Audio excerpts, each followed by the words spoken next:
brother out to say that he wouldn't do it. And I thought, well, that's kind of a chicken thing to do. Yeah. And then the idea came to mind. Actually, of course, the chicken mascot has been called upon more than once in politics, but I think it helped to make a point.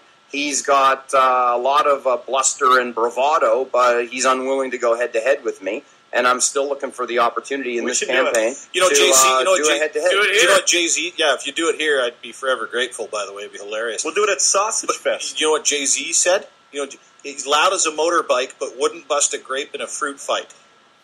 I'm going to have to, you can use it. You can say your friend Dean said it. Okay, thanks.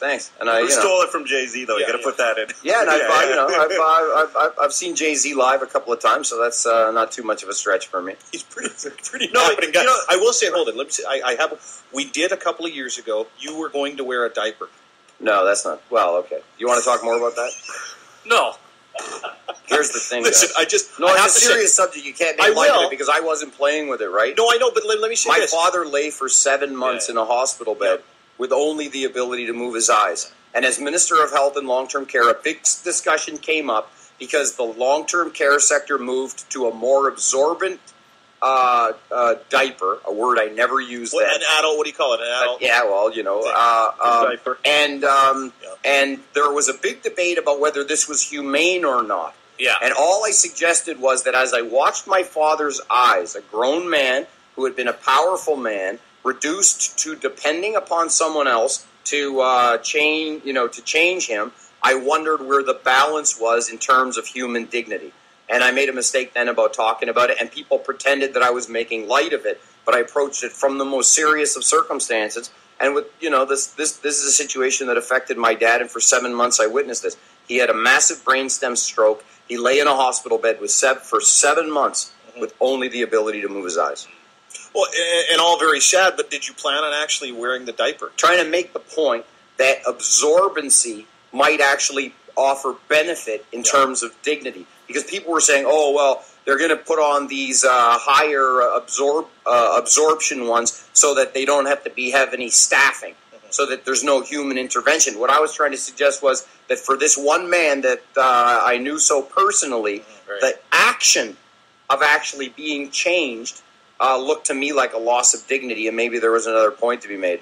I regret that I have to raise that issue with you because I learned then that people weren't really ready and weren't really ready to have that kind of conversation. But to be honest with you, it sounded ridiculous. But now that you've explained it from a personal standpoint, it doesn't sound ridiculous. Which is why I brought it up, because I couldn't believe that a grown man would just go, "Hey, what the hell? Let's wear diapers." Yeah, but and that's what I'm saying, right? No, well, this is the nature of politics, right? And probably you could imagine later on today, Rob Ford or someone's going to try and misconstrue it. But he'll send Diaper Man around your way, maybe.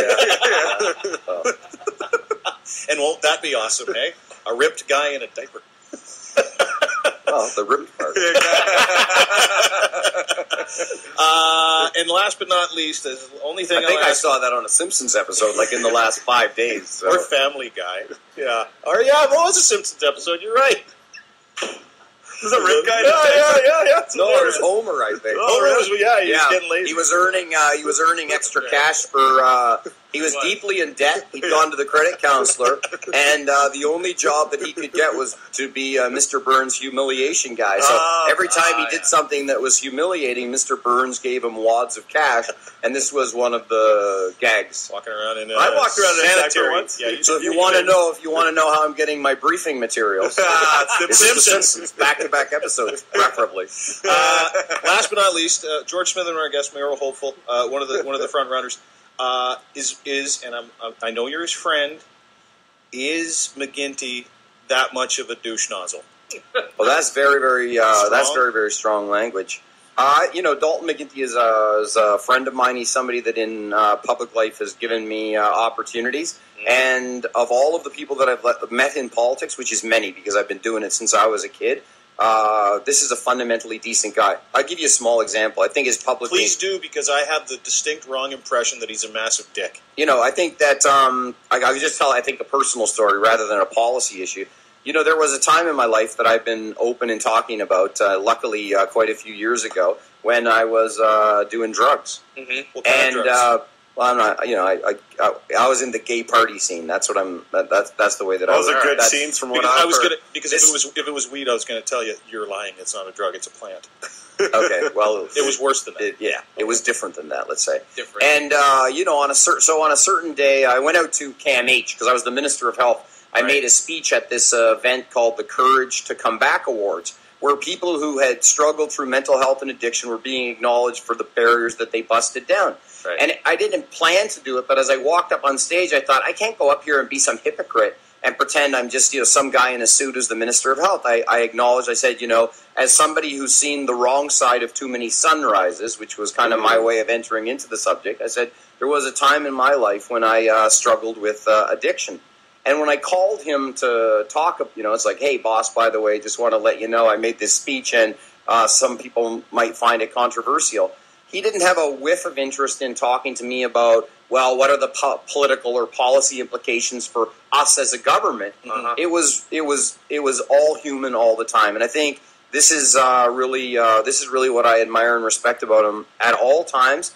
His first and foremost interest in his relationship with me was not what is my health minister or my energy minister or my deputy premier doing for me today and for my government, et cetera, but how's the family and how are you? Yeah, and how am I? And I think that fundamental decency, for like up close and personal, as I worked with the man for 10 years. That's what I would say shines through. And notwithstanding policy, you have to appreciate the candidness of a politician. I think being in such a progressive city, that's something we're really looking forward to, and I think you have a vision of how world class our city is, and that's kind of cool. I think what I really, when I talk to so many people, is we can see all the strengths of the city, but we just doesn't add up to as much as it can. And I think what people are looking for is a sense of hope that we can restore pride.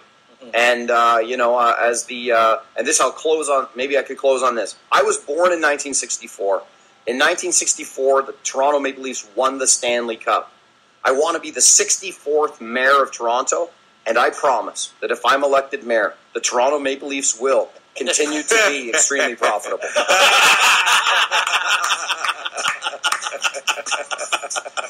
It's too bad you can't guarantee them winning the cup. Spoken like a true politician. Way to go, dude. Yeah, but I don't want to overpromise and under-deliver. There you go. If you can promise they'll still be playing hockey, that's about enough. That's all we'll need. Appreciate your time. George Smitherman, everybody. Mayor Hopeful, thanks for your time, brother. Appreciate it, guys. At 9:06, time for traffic. Here's Adwa. Thanks a lot, Dean. And problem.